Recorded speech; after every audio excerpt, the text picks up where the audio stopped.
Assalamualaikum warahmatullahi wabarakatuh. Kembali lagi sama saya di Muhammad 1599. Kali ini saya mau bikin ketan hitam, bubur ketan hitam. Bukan mau bikin, emang kerjanya bikin bubur ketan hitam.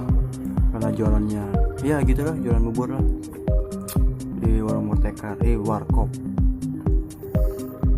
Kali ini saya mau bikin bubur ketan hitam. Ya caranya lah simpel, yang simpel aja. Tonton videonya ya bosku, jangan bosan nonton video-video saya.